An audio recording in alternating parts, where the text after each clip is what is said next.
আসসালামু আলাইকুম বন্ধুরা, আশা করি সবাই ভালো আছেন। বন্ধুরা, খুবই আশ্চর্যজনক একটি ঘটনা ঘটলো।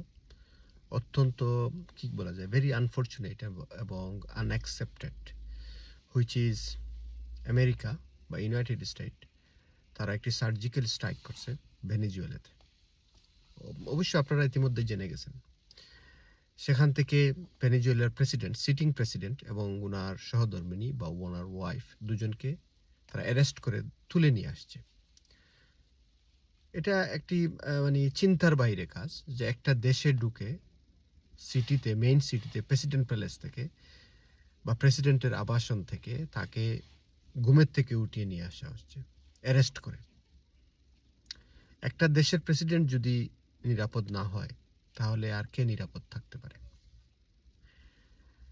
এগুলি, এই যে ওয়ার্ল্ড অর্ডার, ডোনাল্ড ট্রাম্পের মাধ্যমে ওয়ার্ল্ড অর্ডার বা ওয়ার্ল্ড ডিসিপ্লিনারি সিস্টেমের যে একটি ব্যাঘাত ঘটলো বা উনি ব্রোক করলেন, এতে করে অন্য যারা সুপার পাওয়ার আছে, যেমন ধরেন রাশিয়া আছে, তারপরে চায়না আছে, তারপরে পাকিস্তান আছে, তারপরে ফ্রান্স আছে, তারপরে জার্মানি আছে, ইভেন দো ইংল্যান্ড আছে, ইভেন ইন্ডিয়া আছে।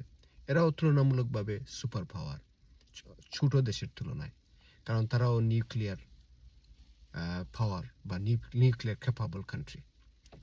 এখন যদি এইসব দেশগুলি টপ 5 যারা আছে, যারা নেটোতে ভেটো পাওয়ার আছে, তারা যদি অন্য একটি ছোট দেশে ঢুকে এরকম প্রেসিডেন্ট বা প্রাইম মিনিস্টারকে তুলে নিয়ে আসে, উঠিয়ে নিয়ে আসে, তার বিচার কে করবে?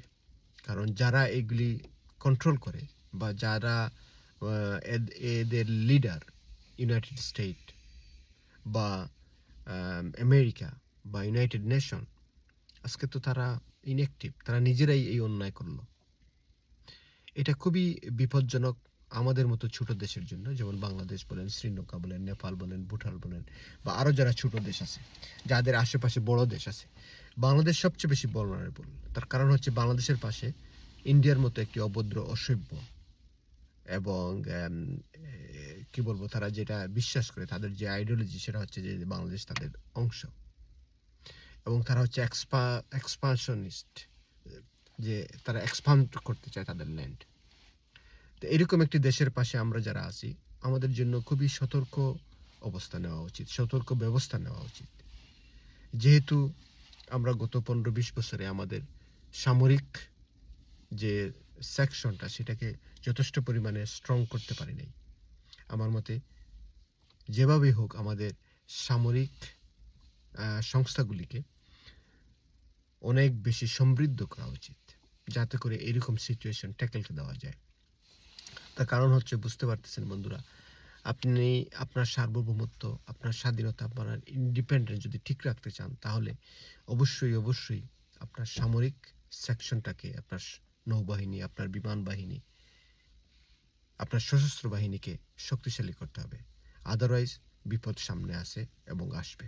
বিশেষ করে ইন্ডিয়ার মতো বা ভারতের মতো একটি অসভ্য দেশের সাথে আমাদের বর্ডার হচ্ছে, বাংলাদেশের বর্ডার হচ্ছে 4,500 কিলোমিটার, 4,500, মোর দেন 500 কিলোমিটার হচ্ছে ভারতের সাথে বাংলাদেশের বর্ডার। সেহেতু রিস্কটা কতটা vulnerable, এটা চিন্তা করা উচিত বাংলাদেশে যারা নীতি নির্ধারক পর্যায়ে আছেন, যারা লিডিং পর্যায়ে আছেন। শুধু তাই নয়, আমি ইতিমধ্যে দেখলাম যে কোনো একজন ভারতীয় দালাল বা ভারতীয় বিজেপির ইডিয়েট সাংবাদিক, সে কিনা বলছে যে আমরা তারেক জিয়াকে তুলে নিয়ে আসবো। আরে বেটা, তোর 100 বার জন্ম হলেও তোদের এই সাহস হবে না, তোদের এই মেরুদণ্ড নাই, কারণ তোরা আমাদেরকে ভালো করে চিনিস আমরা কিভাবে শায়েস্তা করতে জানি। তোদের দুটি থাকবে না, তোদের গায়ের দুটি থাকবে না শালারা। এই মুখে যদি আরেকবার এই শব্দ উচ্চারণ করিস, তোদের জিভ টেনে টেনে কেটে ফেলা হবে। খুদা হাফেজ। God bless Bangladesh.